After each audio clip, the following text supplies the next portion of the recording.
Hey everybody, welcome back to the Nerdcast, broadcasting a little bit different format right now. Justin is joining me from his cozy little remote location. How you doing, man? Good. How are you? I'm doing pretty good, just kind of hectic. Uh, Ending my workday, plus taking care of a couple of rowdy dogs, plus trying to get my dinner in before this. So Nice. had Yeah. a lot of things going on at once. I had a cold slice of pizza and some tortilla chips. So that was my dinner. I don't know if that's awesome or if that's tragic. For me, it's not the best. I'm not hugely fond of pizza, but Oh, it you had aren't? As no. often as we go to Conan's? The funny thing is that I like Conan's because I like the place, and Yeah. I'm okay with the pizza. We don't really go there very often, but when uh, I can do it every once in a while. I don't hate it. It's just nothing I ever particularly want. You know what I mean? Fair But the enough. thing is Conan's is cool because of it's Conan's. So I uh, Yeah. I I They want to have go that there. decor. Yeah. Yeah. And that history. I mean, if it was Conan's, House of Ribs or something like that, or I'd probably like it more. But I don't know. There's Oh, something that okay. there's Ribs something. over pizza. You really are from Texas. Oh yeah, dude. Ribs way over pizza. Way over pizza. Yeah, so tonight, hopefully, we're going to be talking with Ted Anderson from Pixel Pushers Union 512. Waiting for him to join in here. And they are a game development studio here in Austin that they operate as a worker-owned co-op. And one of the first few videos that I did since relaunching this channel, I've been looking into worker-owned co-ops in general, and kind of trying to get an understanding of how they work, the pros and cons of their structure, as opposite of a typical hierarchy in our current work environments where you have like a leadership group or a CEO or something at the top, a board of directors, and they issue edicts on down below. They control every facet of a work environment from, Edicts. their edicts, and they control every facet of a work environment from the cultural standpoint, from a wage standpoint, from whatever rules and all that sort of stuff that people have to adhere to, and just trying to. And this came up. I think I initially started thinking about it when I was watching Hassan Minaj's piece. He had that show on Netflix, and he had an episode where he was talking about the game industry in general, and Yeah, I remember that episode. there were some points that he was making about both wage disparity and also just workplace culture. And I was wondering about, I wonder if the concept of a workaround co-op would be able to address some of this stuff. And obviously, when the Activision Blizzard stuff started to flare up, again, I started to revisit some of those thoughts. And then as the Great Resignation started to occur, and you started to see all of these pieces being written up about, the Reddit, what is it, r/anti-work and all of these other things, where it just seems to all feed into this general idea of people, a collective awakening around people's dissatisfaction with how work is structured in their life and how it has a broader impact on our working society in general. It all got me really, really interested in, you know, trying to tackle the problem of, okay, how can we reimagine work in our society, in our life, and how we can restructure it, change it in a way where it actually serves us rather than people, rather than us serving it, the machine, as it were. So in doing that, I was just kind of looking around, trying to find other examples, seeing if there were examples of that kind of structure within the game industry, and um, I came across Pixel Pusher Union 512 and their game Tonight We Riot. They seem to be a very socially conscious kind of a studio. Um, and with that, let me welcome to the stream Ted Anderson from Pixel Pusher Union 512. Hey, Ted, can you Hey, hear me? folks. Yeah, I can hear you. Can you hear me? Awesome. Yes, can hear you. That's Super it. good. I have no mic and I must scream. Or excuse me, I have no camera, but I must scream. Awesome. Well, thank you Yeah. for joining us. Happy to finally connect and get this thing rolling here. Yeah, absolutely. Thanks for reaching out. I really appreciate it. Oh, no problem, no problem. I guess I'll just start by asking you to just kind of introduce yourself and your studio, and kind of give us a little bit of the origin story of how Pixel Pusher Union 512 was formed. Sure. Well, so like you said, I'm Ted Ted Anderson, and I am the artist for worked on Tonight We Riot, and part of Pixel Pushers Union 512, and we are a worker-owned cooperative which works on games, and we make, like I said, make Tonight We Riot, and yeah. So with that said, that means that basically we have no bosses. We decide things democratically, and we follow the tenets of what is called shop democracy for how we made decisions while making that game. And so Pixel Pushers started, let's see here, 6-7 years ago, something like that. And it kind of came out of working on what would become Tonight We Riot with a friend, just kind of, drinking some beers, being on mic, and working on some artwork. And he was a programmer who I'm actually working on another little project right now with, so we'll see how that goes. But Nice. yeah, and then it was originally kind of me just doodling in Photoshop and making this like vaguely like socialist looking Mario Brothers game. And then after working on it, I was like, this could be something. We might make something out of this. So we started tinkering with it, and we got together a demo, and we started like bringing it to various events here in Austin. Yeah.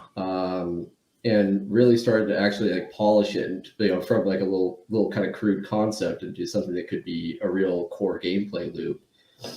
And when it came time for us to really start showing it to folks for realsies, we were like, we should probably actually come up with a name for our team and what we're doing. And I figured, hey, why not try out this idea that I've been reading about a bunch, because I've been reading a whole bunch about the IWW, the Industrial Workers of the World, which is a radical anarcho-syndicalist union from about 100 years ago here in the U.S., but also in other countries as well. And big fan of them myself. And so I was like, why not try and see if you could do that with games? Our industry, after working it so long and always being told it was kind of special and always kind of a industry apart from other industries, I was like, oh, no, it's not, because I've been doing this stuff since I was 18, and I'm 40 now. And it was funny because I was watching this video by Utah Phillips. Who's a singer, songwriter, and organizer from back in the day, and he said about some other situation. He said the issues are always the same. It's what is it? It was hours. What's it? Something like hours and conditions. Something like along the lines of like, it's always the same 3 issues, regardless of what job you're doing.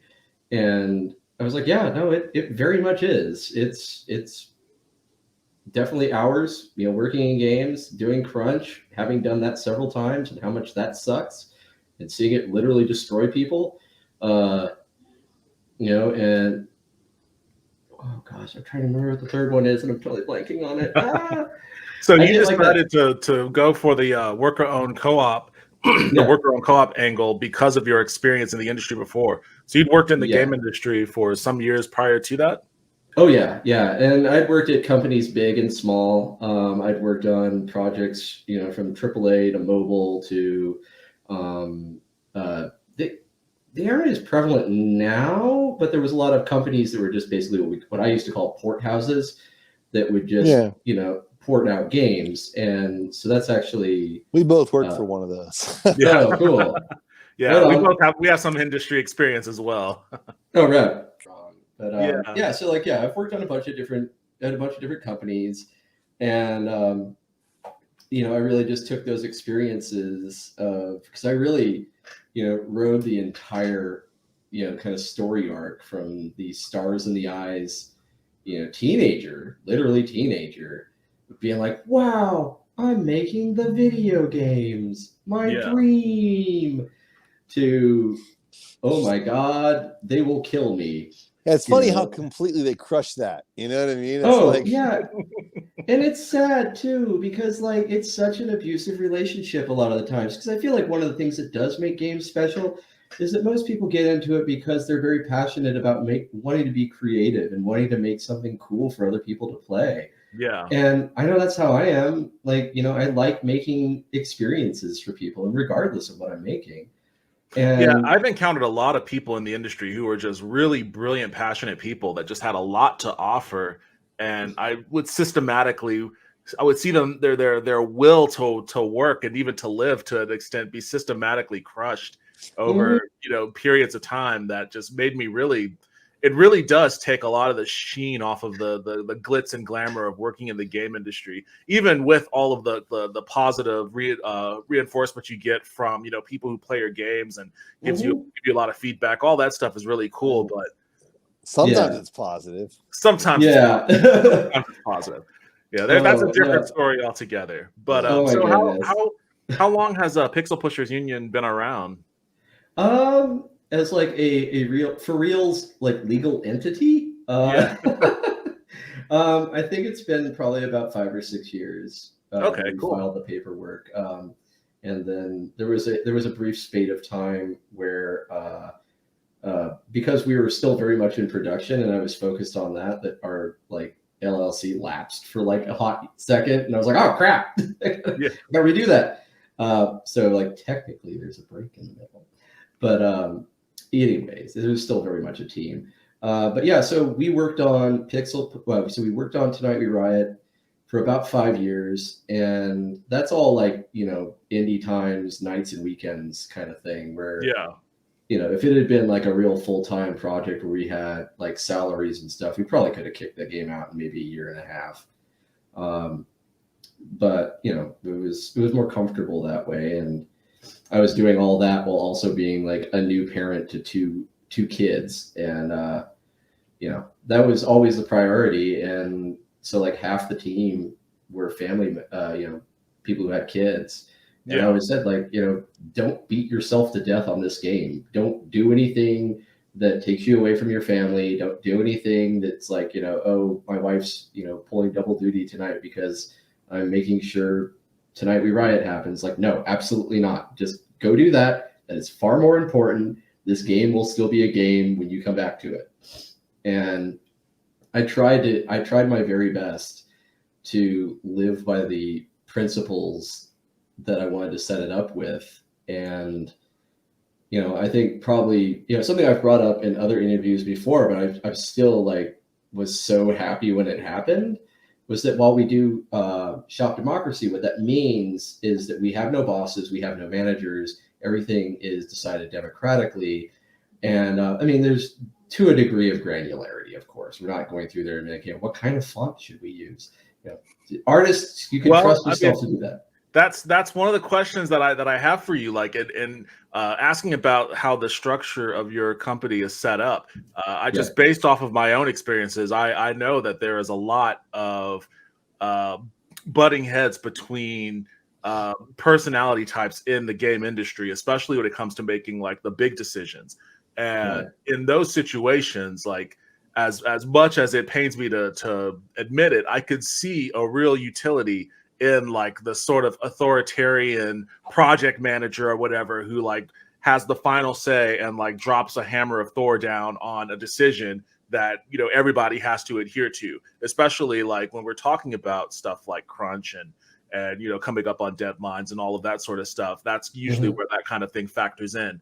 I'm kind of curious, like, how does your studio handle that with the whole no bosses sort of democratically led organization? Really what we ended up doing, and one of the things I do keep in mind is that it's a sample set of one. This is just our experiences with it, and it was a smaller team of just 4 people. But even with that, you can't you can end up with a 50-50 split. So I think that actually ended up helping us figure out how to find something that people were actually happy with, rather than just being like, oh crap, we're at loggerheads. And one of the things that made me the happiest was when I was really trying to push after this idea. And to show you how important this idea was, I don't remember what it was, but so that's how important it was. But I got outvoted. I got outvoted first.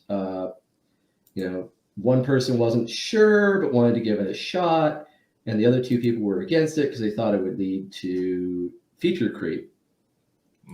And I was like, no, it's gonna be fine. It's gonna be fine. And then we ended up talking about it for like a good 30 minutes or so, just discussing the ins and outs of it. And not only did they bring the other person around, but they brought me around to it as well, of seeing like, yeah, if we keep kind of going after all these shiny ideas, we're going to be making this game forever. Yeah. And and so I'm lucky on one hand that I was working with such an amiable group of people that were open to having those kinds of discussions without any big egos getting in the way. But I was also very happy to not have this team devolve into some of like the cult of personality stuff that you see happen at certain indie studios. I know there was that video that came out very recently, which was whoo, what a time. Watch that, listen to it, and it was like, yeah, that's if you don't go into something with a different set of principles and you try to just go, oh, because we're trying to be more accepting of people or whatever, that's going to make the team better just because we're being kind, on the outside. Yeah. It's not going to change the way that capitalist models of development work. Right. And you're going to end up with people underfoot and people getting walked over because of that. Well, that kind of leads me to another question I have. So it sounds like your team is relatively small. What is the process like? I guess maybe I don't know if you've gone through this before or not, but I guess maybe you can postulate from your experiences in researching this. But how would you guys go about hiring or firing someone in like a democratically led organization like this? That's a really good question. So like on the hiring side of things, I know that when we brought on our fourth person, Michael Taylor, we had known him like locally, seen his work at Juegos Rancheros here in Austin, and we presented his work to the team. We all checked it out and we talked about what we wanted to do. Like, what do we want out of working with this person? They want to work with us. Do we want to work with them? And we're like, we just went through like all the list of like the things that were very beneficial. And, it ended up being that we were like, this is actually a really good fit. Having somebody who's local to Austin, who can handle programming and programming questions, because our other programmer lives in Chicago. This is really great. Having someone else local to Austin to go to like local indie shows is also really good. And, more important than anything, Mike showed up. He always showed up and he was always on time. He was very responsible. He got things done. And, it ended up being a pretty quick process because, we just talked it through. I think so much of this stuff kind of comes down to we just talk things through. Yeah. And there was people that we talked about bringing on that we ended up not working with too. And, it was for a variety of reasons, but sometimes it was just not a good fit. Or there was one time where somebody just did not understand the model by which we operated. And like, yeah, it was just a very peculiar situation because I was like, I've explained it to you several times and I'm trying to be as gentle as I can here. And you're not getting it. And I don't know how I can explain this more clearly. I mean, we would like to work with you, but you can't be like head programmer. I'm sorry, you can't be number one in your department of 5 people that are working together. It's not how we work. Yeah. And so that was peculiar, but we moved on and it was fine. So when you bring somebody new on board, they have is there like a grace period in which you try to see if you guys gel enough to where you bring them on to as like a co-owner, or is it like an immediate thing? I'm just trying to figure out like what the actual logistics of bringing someone. Oh, 'Cause I right, only right. have experience from the other side where it's like, yeah, we give you a contract, and whenever we don't want to see you anymore, we just don't see you You anymore. are done. Yeah. Yeah. Goodbye forever. Yeah. Now, so the way we work is there's obviously a grace period. Anybody on the team, can be recalled in the sense of like if you're being a real butt and you're not open to talking about what's causing your buttitude, then we're going to probably have a vote which would basically send you packing. You can be voted off the island. Pretty much. And so there's that, but there's also like when we want to talk about bringing people on or starting new projects, it tends to be like right now it's just me and like one programmer who are working on stuff because our programmer up in Chicago, him and his family, they wanted to focus on their family times and what they're doing. And another guy, his day job was just taking up a lot of his life. And I was just like, yeah, that's cool, man. We're done with this project. If you don't want to work on what's next, it's fine. If we want to come on later, we can talk about it. And so it's very free flowing. And I think one of the benefits of that for us is that, when we were all working on Tonight We Write, we all had paying jobs. And that definitely helped. Okay, so there was not a steep amount of pressure. There's no wolf at the door. And so like, with this next project, really the thing we talk about from the very get-go is whoever works on whatever project, whoever is a full-time member of that project gets an equal share. And so that made us very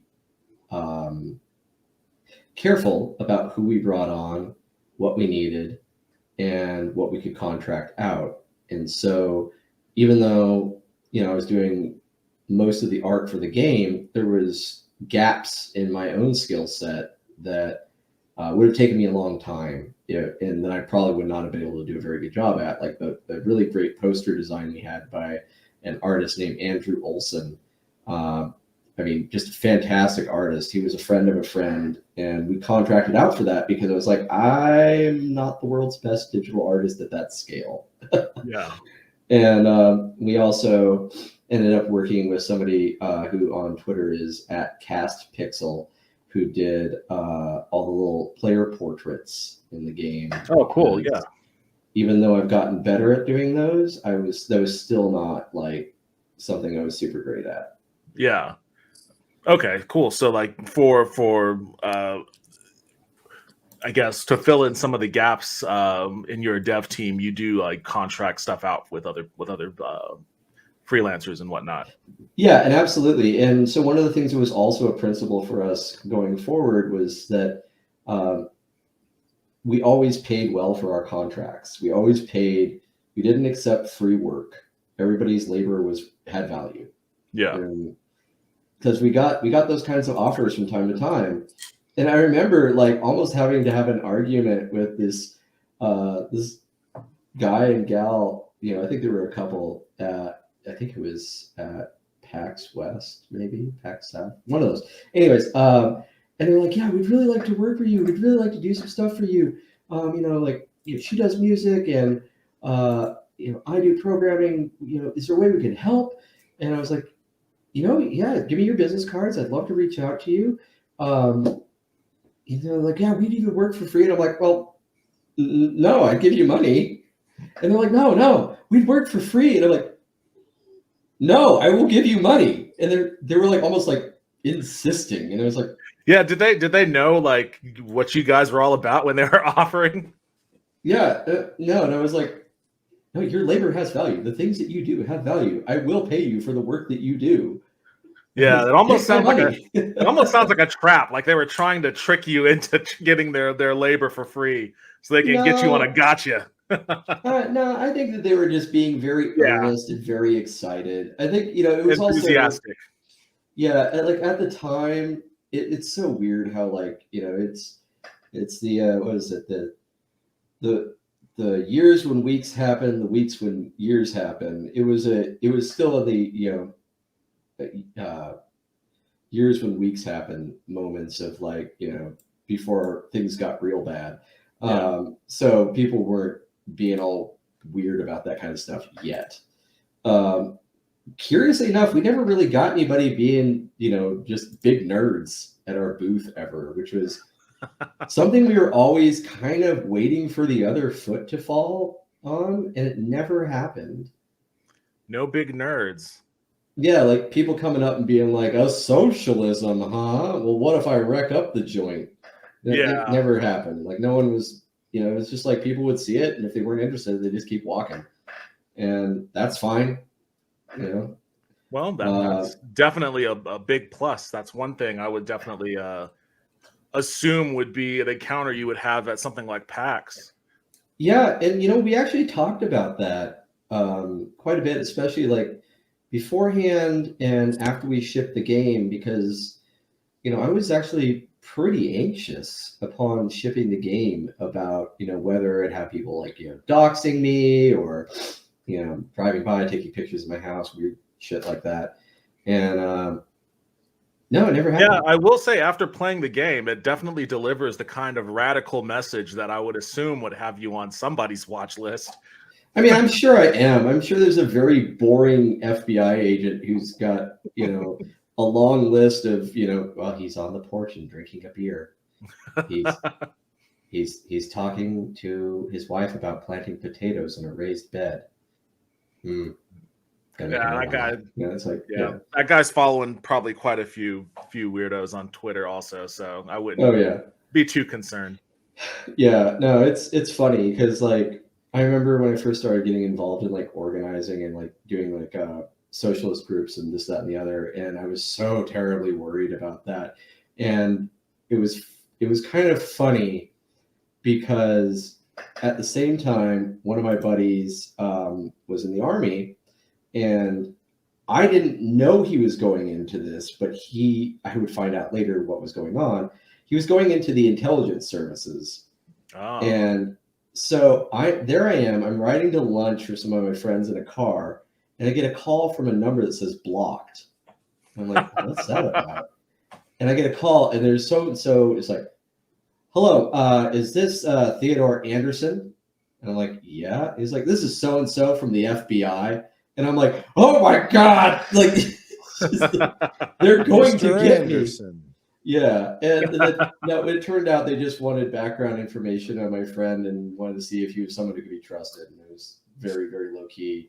But it was just like, I was like, oh no, they now know that I'm a red. Yeah. And I was like, it's all very boring. They could find out that I was selling breakfast tacos with a group of people to buy a vinyl banner. Devious. one question that I do have about how your company potentially works is funding.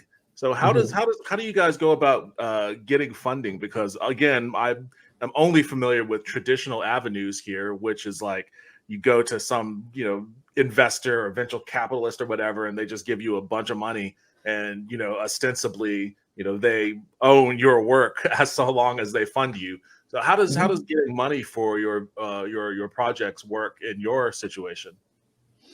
So it's a little bit different now than it was when we were first starting Tonight We Riot. Because with Tonight We Riot, like I said, we all had full-time jobs, so our salaries were pretty much paid for. Yeah. And when we were working with a publisher, when we were working with New Blood initially, we decided on and we penned a deal where we wouldn't get any funding from them, but we would get promotion, booth space, and the trade-off was really just that we would be branded a New Blood game, and we'd pay for our own expenses of flying out and yada yada. which ended up being not the world's biggest expense for making a game, although it was kind of a pinch from time to time, but not that bad. But now that we've got a little bit of money under our belts from Tonight We Riot, we're using that money as seed money going forward, working on whatever projects we work on next. So that's where that's largely coming from. And, so that's been a big help. And, it's actually, it's pretty cool. I think that was probably one of the coolest moments for me of like working on all of this was like filling out checks for all the people who worked on it and just like writing down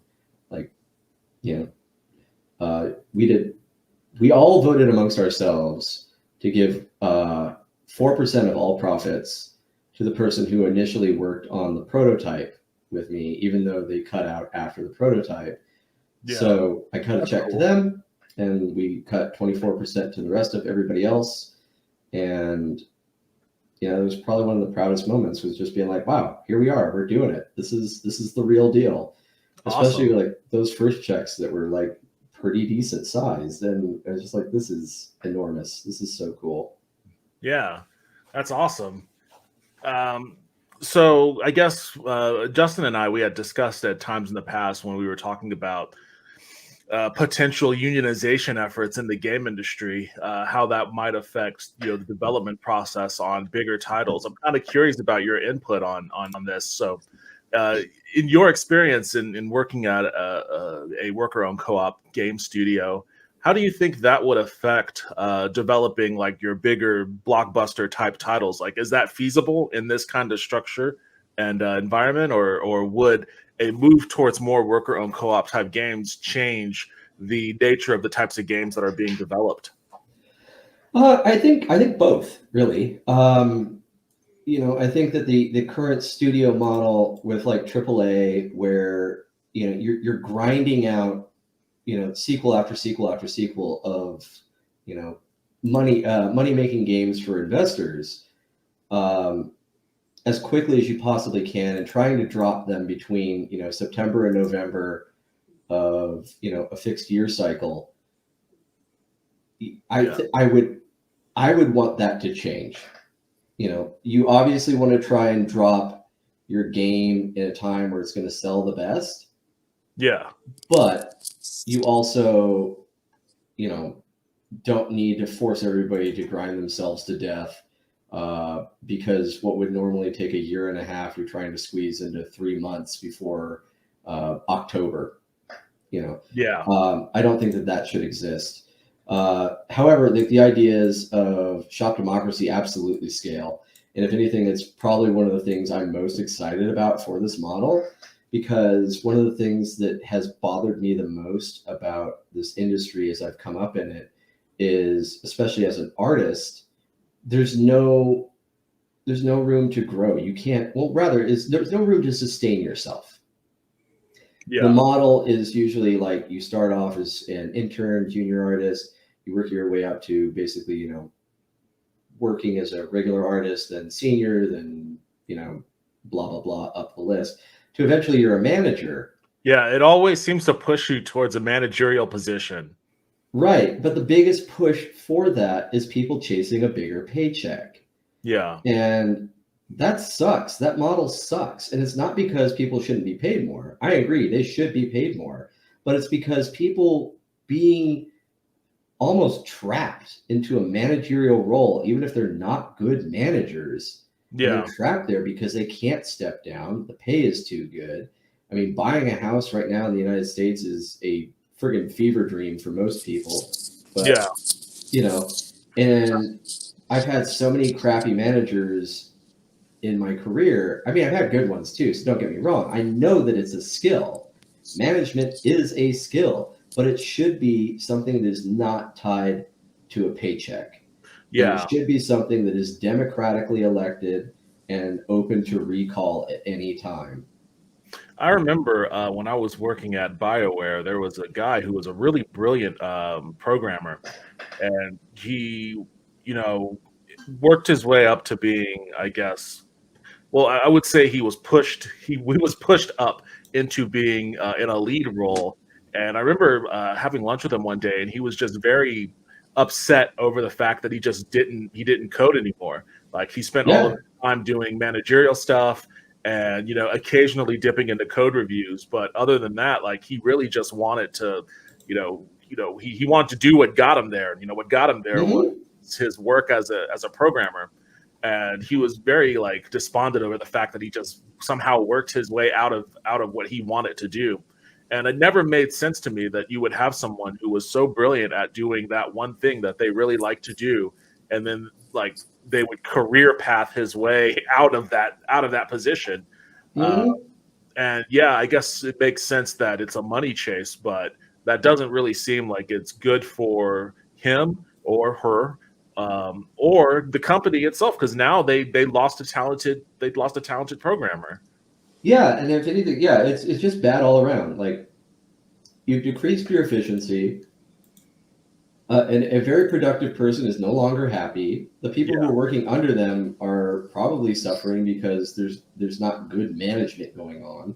yeah. Um, and the person is resenting the position they're in, but also trapped by the paycheck that is involved with it. I mean, It's golden I think handcuffs it's is a I think for it's a reals thing. I think it's the paycheck and also the stigma. Like there's a real culture in the game industry, well, in tech in general, and there's a really bad culture in tech of like grind and hustle and grind mindset. Like you have to constantly be working your way up that ladder. And if you don't want to go up that ladder, then that's a character deficiency. Like there's something Right. wrong with you if you don't want to work your way up to the very top. And as such, you're marked as somebody who needs to be eliminated from the environment because Oh yeah. you don't have the right mindset. Like I remember the testing lead saying that I remember at Aspire, the main lead was like, I want to see, when we're looking at resumes, I like to see no one stay in any company longer than 4 years. Because it's like, why would you stay in a place longer than 4 years if they don't really, have a better opportunity? Yeah, that's what he said. He was like, Wow. he was like, That sucks. if you're at a company for longer than 4 years, you're obviously not hungry. You're not moving to a better thing. Because he's like, anyone in 4 years can get enough cred or whatever to move to the next level. And if you're not moving to the next level, then you're just kind of, you're not a. I was just like, whoa, that's pretty intense, man. that Me, I'm yeah. like, dude, I got kids and a house and a life. I don't want to move every 4 freaking years. Yeah, No. 4 years is just like, at the time too, it seemed longer than it actually does. Yeah. It is, because now I'm older, and I'm at 4 years. It's like a blink of an eye. You know what I mean? Yeah. Mhm. And it's like, I mean, basically, what the guy was saying is you should be constantly jockeying for rank. You know what I mean? Yeah. It's like you work at a company, you do a few things for a little while, then just constantly be looking like, is there a better project somewhere that I can move over into? It's just There's like, sharks and there's minnows, kid. well, I mean, the You funny want to thing be is, a the minnow? way you're treated, though, it's almost like they're treating me like they expect that from you. You know what I mean? Yeah. Because there are a lot of people that if they get comfortable at a place, they end up laid off. And it's like only the people that are just like literally constantly looking around, constantly getting their resumes ready to go, or just, it's not a big deal if they get laid off because they're just about to move to something else. You know what I mean? Yeah. Which is I just, I remember- don't know. It seems It actually reminds me of a story that I heard like when I first moved to Austin. Before I even got my first car, I was riding the bus everywhere, and at one of these bus stops there was like a homeless dude who just wanted to tell me his life story. And I sat there and listened to him, and he told me that like he used to work at a construction company. This was like back in 2001 or 2002. This must have been during like shortly after the recession that 9/11 caused, or that happened after 9/11. But he was telling me that he worked in construction, and he had an opportunity to be moved into a managerial position, but he refused because he didn't want to be a manager. He just wanted to work in construction, want to put up drywall and stuff like that. So somebody else got promoted, and the company grew, and then eventually they had a layoff, and he was one of the layoffs. And he didn't have any family, and he eventually couldn't afford rent. He couldn't find a job, and as a result, just became homeless. And I was listening to him, and I was like, God, that's awful. Like all because he didn't want to like move up into like a boss position. Like now he's living on the streets, and it wasn't because he was lazy or it wasn't because he wasn't smart or anything like that. It was just the circumstances of not wanting to climb a ladder put him in a ditch. And I've always kind of carried that thought with me since talking to that dude. Like, Mhm. you know, there are a lot of people who do their best, who know where their best work lies, and they do their best work in that space. And more, we have this workplace culture that, destroys people like that.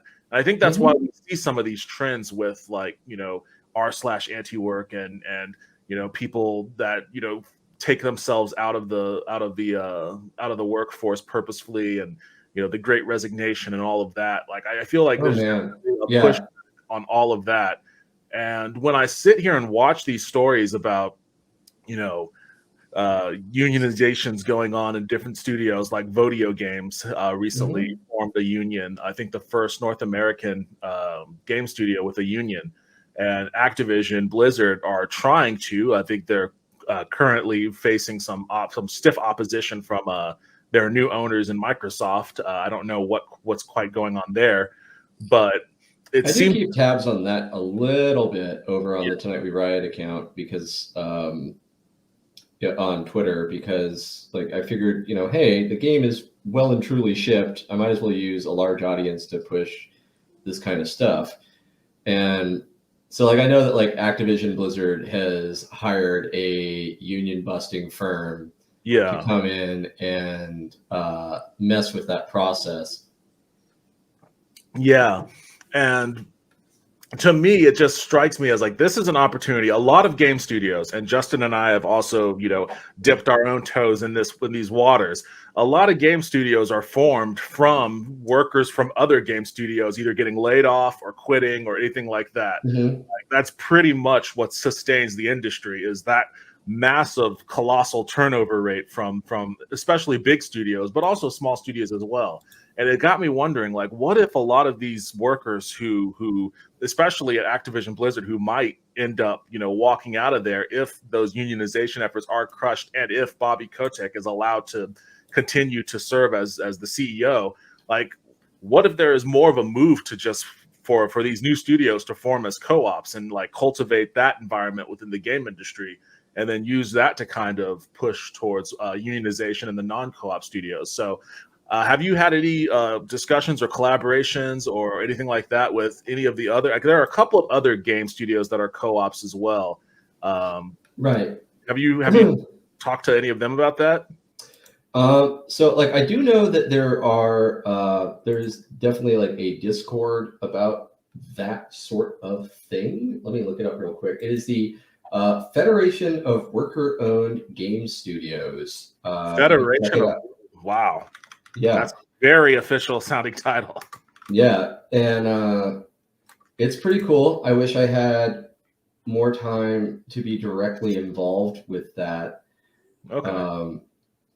Because let me tell you, like one of the things that like became extremely apparent to me upon being a parent was that like so much of the way that the predominant American political spectrum tends to look at productivity, political engagement, community engagement, etc., absolutely ignores the reality of people, like working parents, people with kids in general, because, to me, the biggest thing is time, money, and energy. If you have all three of those things, you can do pretty much anything you want. Yeah. If you have, no energy, but you have the time, you're probably not going to do it. And if you have the energy, but you don't have the money or the time, it's also not going to happen. So, it's one of the, sorry, I'm going off on a tangent here, but like, it's one of those things that like made me kind of click a lot of things into place, not only with, why don't you just go start your own studio, or, why don't you go do your own thing that people say all the time. And it's like, well, it's like saying it's the equivalent of looking at someone who's on fire and being like, well, why don't you just not be on fire? Yeah. Have you tried that? Seems like it sucks, the situation you're in. Have you considered the obvious? I mean, it's really honestly what you're just describing is the American ethos towards poverty. It's like, oh man, sounds like your problems all stem from being poor. Why don't you not be poor anymore? Yeah, it's the old Front 242 song of "Hey poor, you don't have to be poor anymore." Yeah. Yeah, it's a wild time, let me tell you. But yeah, it's a lot of that, and I feel like, working with Pixel Pushers, working with this group, I think, and finding out that there are other modes of development that can produce quality titles that people enjoy, that there's a different way to make games that doesn't just make, like, 3 dudes from the Hamptons extremely rich. Yeah. It can happen, and that it can benefit everybody on the team and not just, again, 3 dudes. So, like, you mentioned Bobby Kotick. Like, the thing I am still waiting for from Microsoft is they're going to be able to pull off a PR coup of being able to let Bobby Kotick go, but they will probably, I've seen like pictures of his contract online, and if he's let go without a reason, homeboy walks away with like $240 million. Yeah. Like, He's set. He's set. fine. Like, and then Microsoft can go, look, we did the thing. Everything's better now. You can buy Blizzard games without feeling guilty. And it's like, well, it was never about making you feel guilty. It was always about being like, wow, this situation sucks, and maybe we should fix it. Yeah. And there's a few points to that. I mean, one is that it's not enough to just get rid of Bobby Kotick, because he instituted when he was hired, and Justin and I mentioned this in one of those videos. Like, he was quoted as saying that his purpose was to make making games not fun, and he wanted to bring like an environment of skepticism, pessimism, and fear into Activision and all of this other sort of stuff. So like the culture that they have. Wow, what a hideous fucking ghoul. Oh, he is. He is literally one of the worst monsters in the American capitalist landscape. And that's saying a lot, because there are some ghouls there. But most of them at least try to hide it. Like, he was very, like, it was his selling point. He was proud of it being his selling point. So, that thing you guys love to do, the thing you're passionate about, what if I made it suck? Yeah, what if I made your lives miserable? And it seems like he succeeded in that in all respects. Like, the environment sounds awful, and they also made a ton of money over the years that he presided over them. So like, it's one of those situations where if I was at Activision Blizzard, it wouldn't be enough just to get rid of him. Like, there would have to be a lot of, an incredible amount of systemic change in order to make me feel comfortable with still being there, which I think is what this whole unionization effort is all about. Like, you can't crush the unionization effort on one hand, and then on the other hand say, hey, we fired this guy, so everything's going to be okay, right? Like, they're the one kind of needs the other in order to prove true, in my opinion. Yeah. So yeah, it's a weird time right now, because it seems like coming out of the pandemic, there was a lot of, and it might still exist, maybe I'm just not hearing about it as much, but there was a lot of fervor in not just the game industry, just work in general. Like, there were strikes going on all over the place, and we see a boom of approval for unions like we hadn't seen, in 40, 50 years or so. And, there's people are starting to realize the value of their labor, et cetera, et cetera. Like, all of this seems to have blown up from the pandemic. And I'm also kind of seeing it start to die down a little. It seems like some of it is starting to taper off. And I don't know if that's a part of just like the fact that it's been in the news cycle for a while and people are starting to get a little on the board of it, or if people are just aren't covering it anymore purposefully, or if inflation has kind of put a dampener on it. No, I think the second point you bring up there is actually probably closer to the truth, is that, like, when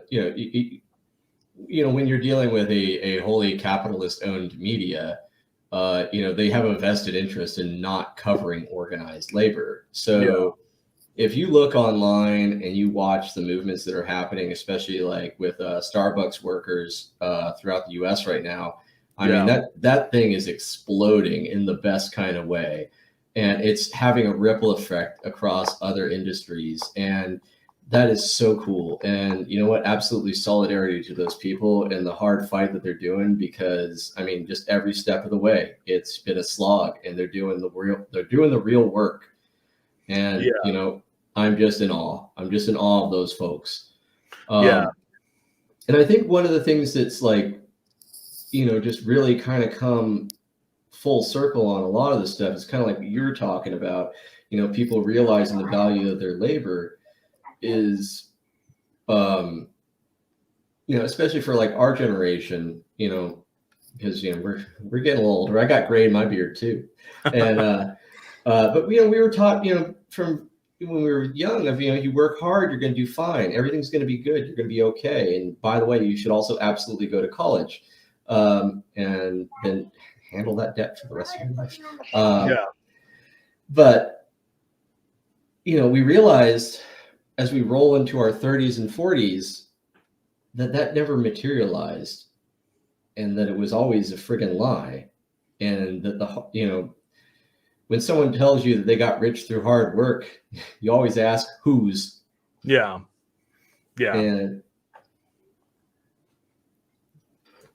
But Welcome you know, back, Justin. Hey, there he is. Yeah, sorry, my phone died on me. I had a whole thing going. R.I.P. Bit the dust on me.